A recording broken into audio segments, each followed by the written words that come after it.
नमस्कार दोस्तों, मेरा नाम है गौतम और आज इस वीडियो में हम कुछ इम्पोर्टेंट पॉइंटर के बारे में बात करेंगे जिसको अगर आप फॉलो करते हो तो म्यूचुअल फंड में आपका जो रिटर्न है उसके नेगेटिव होने के चांसेस या फिर लॉस होने के चांसेस काफ़ी ज़्यादा कम हो जाते हैं। तो वो कौन-कौन से इम्पोर्टेंट पॉइंटर हैं जिनको आपको डेफिनेटली फॉलो करना चाहिए, चलिए इस वीडियो में हम जानते हैं।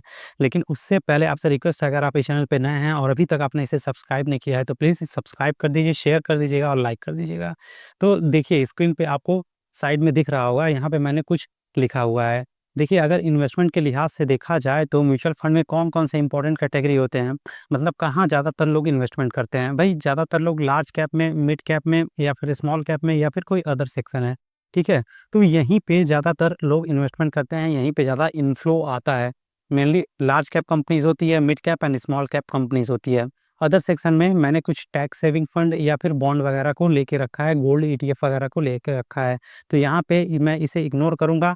मेरा जो प्राइम फ़ोकस होगा आज के डिस्कशन का यही होगा 3, मतलब large, mid and small cap में, क्योंकि यहीं पे ज़्यादा लोग इन्फ्लो देखने को मिलता है, ज़्यादा लोग इन्वेस्टमेंट करते हैं। अगर मैं मोर स्पेसिफिकली बात करूँ कि इनमें भी कौन-कौन से इम्पोर्टेंट स्कीम है जहाँ पे ज़्यादा इन्वेस्टमेंट देखने को मिलता है, तो वो रहा आपके सामने index fund, large cap fund, mid cap fund, small cap fund, इसके अलावा flexi cap, multi cap, hybrid and large and mid cap की कैटेगरी होती है। यानी ये जो 7 से 8 टाइप के आपके म्यूचुअल फंड स्कीम की कैटेगरी देखने को मिल रहा है, मतलब 80 टू 90% पैसा यहीं पे लोग इन्वेस्टमेंट करते हैं।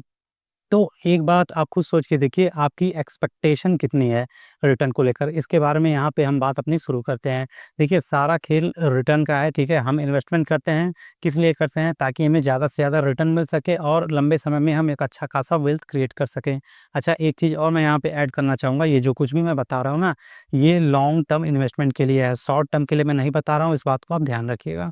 तो लॉन्ग टर्म के लिए अगर आप म्यूचुअल फंड में बने रहते हो, इनमें से किसी भी स्कीम में, तो डेफ़िनेटली आपको एक बेहतर रिटर्न देखने को मिलता है, लेकिन कुछ पॉइंट को आपको फॉलो करना होता है। तो सबसे पहली बात कि रिटर्न हम कितना एक्सपेक्ट करें, मिनिमम एक्सपेक्टेशन हमारा रिटर्न का कितना होना चाहिए। देखिए, रिटर्न मिलने को अगर मैं स्मॉल कैप फंड की अगर एग्ज़ाम्पल लूँ तो वहाँ पे 32%, 40%, 35% पिछले 5 साल में आपको देखने को मिला है, और जिसका सबसे बड़ा एग्ज़ाम्पल बंधन स्मॉल कैप फंड है। 35% से ज़्यादा इसने 5 साल में रिटर्न बना के दिया है। लेकिन क्या हमेशा वो 35% का रिटर्न बना के दे सकता है? तो बिल्कुल भी नहीं दे सकता। वो एवरेज डाउन होके कम होगा ही होगा। तो अगर यहाँ पे आप देखते हो कि मिनिमम एक्सपेक्टेशन हमारी कितनी होनी चाहिए, तो इसके बारे में अगर मैं कहूँ तो इंडेक्स फंड में अगर आप 12% मान के चलते हैं, तो वेल एंड गुड है, ठीक है? इससे ज़्यादा मिल जाता है 1-2%। वहीं लार्ज कैप में अगर मैं बात करूँ तो 13% मान के चलिए, कोई दिक्कत वाली बात नहीं होती है। लार्ज कैप मतलब बड़ी-बड़ी कंपनियाँ यहाँ पे इन्वेस्टेड होती हैं। इसके अलावा मिड कैप की बात करूँ तो 14% एक्सपेक्टेड है, ये सारे मिनिमम रिटर्न मैं बता के रखा हूँ। और स्मॉल कैप में मिनिमम आप 16% मान लीजिए, और flexi, multi, hybrid, large and mid cap में मैक्सिमम टू मिनिमम आप 14 से लेके 15% के बीच में मान के चलिए। देखिए, अगर इस आपका एक्सपेक्टेशन इतना है, तो डेफ़िनेटली मिलेगा आपको इससे ज़्यादा। ये अगर 100% श्योर है, अगर आप लंबे समय तक बने रहते हैं, तो इससे ज़्यादा आपको रिटर्न मिलेगा। लेकिन अगर आपका एक्सपेक्टेशन जितना ही कम रहेगा, इन केस अगर आपको उतना रिटर्न नहीं मिलता है, तो आपको तकलीफ़ नहीं होगी। तो इस वजह से हम कहते हैं कि जितना कम आप एक्सपेक्टेशन रखोगे, उतनी कम तकलीफ़ होगी। तो ये कुछ मिनिमम एक्सपेक्टेशन हैं, ठीक है? जिनको आप चाहें तो नोट डाउन कर सकते हैं इन्वेस्टमेंट के लिहाज से।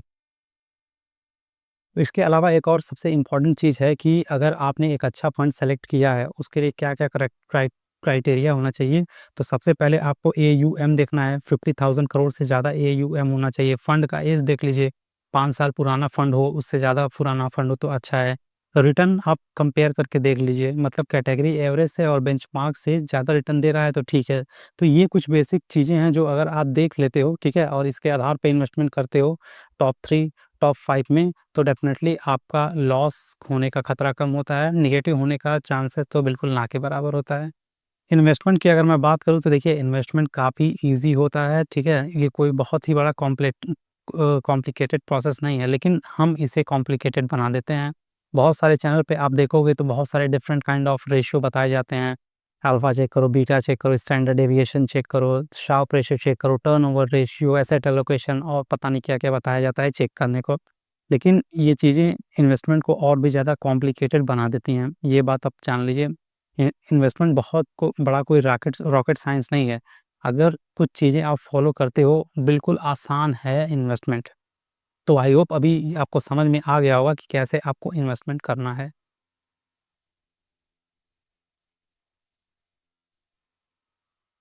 मिलते हैं नेक्स्ट वीडियो में, तब तक के लिए जय हिंद, जय भारत।